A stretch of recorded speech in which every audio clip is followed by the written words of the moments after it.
Thank you so much for joining us for this very special live in-person episode of Leading Change coming from New York. I've got Ashley with me today, and we're going to be talking a little bit about what it's going to take from the defense perspective for us to really stop nuclear verdicts and lead differently moving forward.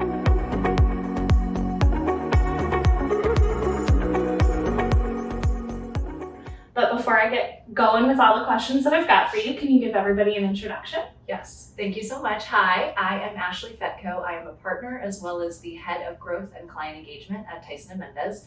And in case you don't know Tyson Mendes, which if you're tuned in and listening to something about nuclear verdicts, you probably do.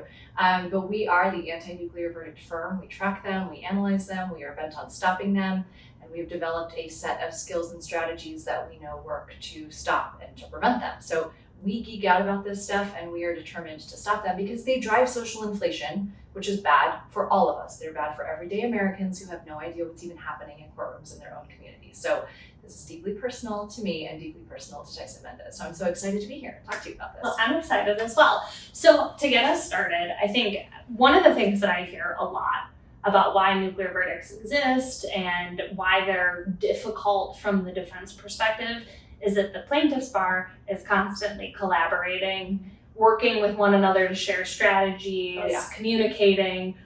What do we need to do differently on the defense side to be able to actually compete with that? We need to adapt. We need to, which change is hard. And I think, as an industry, we are by nature risk averse, right? That's the nature of the industry. That's the nature of the work. And I think the personalities who gravitate toward our industry tend to be rule followers. We tend to appreciate order. Order and what is fair and just it's personal to us. So that sometimes is to our detriment because, as you mentioned, the plaintiff's bar is wildly collaborative and they are also wildly creative. So they get together, they share information, they share playbooks, they go to trial boot camps on the beach in Cabo with all of their experts, and then they share information on us and what we are doing. On the flip side, I can say this as a defense lawyer, we are very bad at sharing information and at working together. And so I think there's partially a creativity piece where I always say, especially when I'm talking to fellow defense counsel, there is an opportunity and a challenge for us to leverage our creativity to really invest in our claims and in our cases creatively, to look creatively at what facts we have, who our insured is, what story we have to share, and collaborate with our carriers to come up with a way to tell that story in a compelling, connective way with the jury. Beyond that, and sort of like zooming back macro level, we need to be willing to share information and to talk to one another. One of my favorite things about my current role is that I get to travel. I'm in beautiful New York right now. Here we are. It's real, it's happening. And one of my favorite things is that I get to sort of be that bridge and to help connect different counsel with carriers and really share information to get at the heart of what's happening, what's driving nuclear verdicts, which is often a misunderstood concept, and then to share the tools and the strategies that we know from our research, from our experience, work. And so I think that there is, like I said, there's sort of an opportunity, but there is a challenge where we need to be willing to break down silos within the industry and between firms and between carriers, because this is a universal problem that affects and impacts all of us. And it's like a domino effect, right? One nuclear verdict feeds the next. There's an endless cycle that feeds nuclear settlements. There's nuclear fallout. To take the metaphor one step further, and it's just this self-perpetuating cycle. And plaintiffs' lawyers are making bank off of our refusal to change. They're deeply motivated because they are paid very differently than we are. And so they get a 40 to 50% cut of whatever massive number they get. They are deeply motivated to work with each other because it benefits each other. Mm-hmm. It benefits us to work together too. So being able to take a look at what is not working, what worked 15 years ago is not working now, and to be able to be willing to drop the ego, acknowledge that this is a shared problem, and invest mutually in building that community and having those conversations is really going to be what it's going to take. And then, you know, a sprinkle of creativity is not going to hurt either. Well, so touching on that idea of creativity, you mentioned at the beginning that Tyson Mendes has this collection of methods. And I know from studying ahead a little bit that one of those methods is talking about telling a story. Yes. Why is that piece of it specifically so important? I love that you brought that up, because this is, I am a creative writer by nature, and so storytelling is like, it's in my DNA. So a substantial part of what we do, everything we do is rooted in reasonableness. It's rooted in the foundation of everything we do is be a good human. But we have to find a way to connect with the ultimate finders of facts or deciders, regardless of whether they're a jury or a mediator, whoever they are. We have to find a way to connect with them and to land our message in a meaningful, memorable way that resonates and sticks with them when they're in the jury deliberation room. Humans are wired for storytelling. Literally, our brains are set up in order to receive stories. We're set up in order to recognize patterns. This is an evolutionary response. And the most basic pattern is a story. There's a familiar story arc that every single story across all of time follows. And that pattern is how we recognize and organize information. So often, especially on the defense, in trial, that story gets lost. It gets lost in the weeds of like a niche legal argument or this killer expert that we think we're gonna like win the day with. That's not going to cut it. We need to be able to connect with our jurors in a more meaningful way and to tell a story that they are going to remember and feel attached to. So that starts on day one.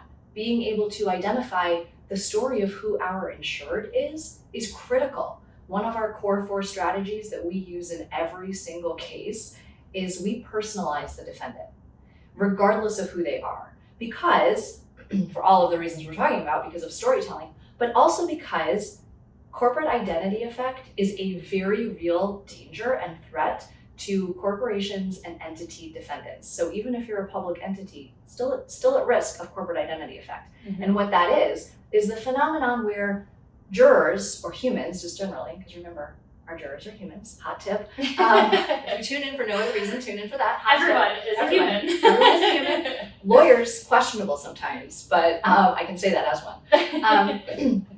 But corporate identity effect is the phenomenon where jurors on the whole view corporations as more liable and more owing of higher damages than individual defendants. So even though the law in all 50 states says, they'll get jury instructions that say, you must treat a corporate defendant the same as you would an individual defendant. They're afforded the same fairness and equality under the eyes of the law. Jurors don't follow that jury instruction because of latent anti-corporate biases or other things that come into play. What we know works to counteract that is to personalize the defendant, to share the human story behind who the defendant is. And so part and parcel with telling the story of the claim or the case is telling the story of who your client is. Mm-hmm. Finding the human face to put to the name and finding a relevant, resonant human story to tell our jurors, that is what's going to carry us through in the jury deliberation room. Because jurors remember stories from people that they trust. So if you can build credibility during the course of trial and tell a story that's going to help them build a connection between you and your client, you're worlds ahead of most other defendants. Plaintiffs' lawyers know this. I mean, they share every possible detail about their client that they can because they know that personal connection and that storytelling is huge. And it's how people remember information. It's how they make decisions. It informs the way that they receive information. And for our jurors, it ultimately determines how they decide the case. So being able to identify the story, and when I say tell a story, I mean tell a true story, right? Mm-hmm. Like tell your story. The real one. The real one. But so often we leave a really compelling human story on the table, and it's like, that's a tool. Why would you leave that behind? That's the best tool that you have throughout litigation and trial. So clearly I could talk about this all day, Well, but so- it's such an important tool. There's one thread that I want to pick up from both of your answers, and you talked about it in the first question as like the foundation of everything that you teach at Tyson and Mendes and what you practice is to be a good human. Yep. But then you made the half joke there that lawyers are only kind of human. And I feel like a really good way for us to end the conversation is to talk about that principle of being a good human and what that means in these scenarios, because I've heard you guys talk about this before, and I think it's really important. I love that you brought this up. So Bob Tyson, who's one of our founding partners, he literally sends emails to us firm-wide, encouraging ways that we can adopt this and ways that we can use it in our cases. I was joking, obviously, when I sort of made the joke about lawyers not really being human, but sometimes in trial, you wouldn't know it. Like, we lose the humanity of what we are doing. And so we talked so much about bringing the whole of who you are to work, and there's this separate conversation about what authenticity can do for you personally and ensuring that your values are aligned with the person that you're bringing to work and the work that you're doing and how you're doing it. But there's also this added benefit that happens when you are willing to share the whole of you, of who you are as a human, with your client, with your jurors, with your judges, with your mediators. Being able to show up authentic and real and vulnerable, there is tremendous power in that, because that's how connections are made. Who we are, so we'll take me for an example. I'm a trial lawyer, I'm a nerd. I'm also a mom, I'm a wife, I'm a Swiftie. We know that. If you don't, hi, it's me, I'm the problem. I really, there's a lot of context and layer behind who each of us is. And sometimes, especially in the heat of battle, in the heat of trial or litigation, we lose sight of that because it is an adversarial system and it has to be and it needs to be. So what is tough is, finding that line and finding that balance of being able to be an advocate and be a strong advocate for your client while also showing up true to who you are, true to the good human who is the core of who you are, and being able to convey some empathy. So often in these cases, there is somebody who is injured or harmed on the other side. Now, it may not be to the level that they are claiming, and we may have some backstory that the jury never finds out about, but being able to show up first and foremost as an empathetic, good human is so key, even before you reach litigation. For our claims adjusters, being able to engage with a pro se claimant in a human way is going to defuse that person's anger and make it less likely that they pursue litigation. And for defense counsel, being able to enter mediations, enter negotiations, enter litigation, enter trial with our humanity intact makes it easier for us to identify clear, appropriate, just outcomes, and it builds our credibility if we do ultimately reach the courtroom. And so I think, we talk about being a good human. It really is at the foundation of everything that we do. And sometimes the mess of litigation or the mess of discovery kind of convolutes that meaning. But being able to come back to that over and over again and identify that there is a way, there is harmony to be found in being a persuasive, a strong, aggressive, assertive advocate, while also showing up authentically and true to who you are as the good human. We get so often boxed in, especially if we're representing or our client is an insurance company, we get boxed into being the evil party in the courtroom in a dark suit, and who doesn't want to pay. But it's not that they don't want to pay, it's they don't want to pay 20 times what is needed. We want to make plaintiff whole. Nothing less, but nothing more. Our system wasn't set up for generational wealth. It was set up to make plaintiffs whole. Let's do that. Let's focus on that. That's what just looks like. But I think sometimes the nuance of being able to do that, especially when a jury is watching, because they are always watching. Even when you're at a sidebar and you think, oh, the white noise is on, they can't hear me, they are still watching you.